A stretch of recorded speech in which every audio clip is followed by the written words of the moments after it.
நலம் காக்கும் ஸ்டாலின், உங்கள் குடும்பத்தின் நலன் அரசின் பொறுப்பு.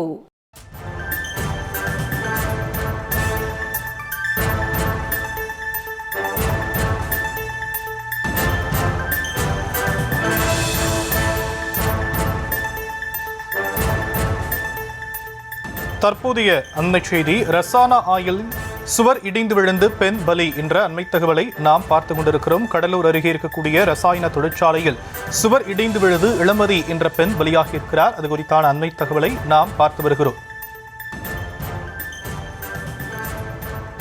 இது பற்றிய மேலும் விவரங்களை நம்முடைய செய்தியாளர் பாரிவள்ளல் வழங்க நாம் கேட்கலாம். பாரிவள்ளல், மேலும் விவரம். ஷியாம், கடலூர் மாவட்டம் சிப்காட் பகுதி துறைமுகம் பகுதியில் அருகே சிப்காட் வணிக சிப்காட் வளாகம் இருக்கு. இதுல பாத்தீங்கன்னா பல்வேறு கம்பெனிகள் இருந்தாலும் இந்நிலையில பாத்தீங்கன்னா மாலை இந்தியன் பாஸ்பேட் லிமிடெட் என்ற ரசாயன தொழிற்சாலையில பணியில ஒப்பந்த தொழிலாளர்கள் ஈடுபட்ட பெண்கள் பணிபுரிஞ்சிட்டு இருந்திருக்காங்க.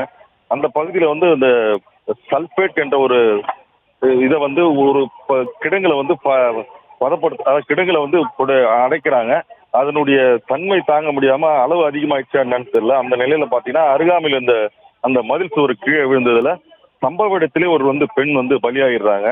இது மேலும் சிகிச்சைக்காக கடலூர் அரசு தலைமை மருத்துவமனைக்கு கொண்டு வந்த இந்திரா என்ற பெண் சிகிச்சை பலனின்றி சற்று முன் அவர்களும் உயிரிழந்திருக்காங்க. இதனால் அப்பகுதியில் சிறு நேர பரபரப்பு ஏற்பட்டிருக்கு.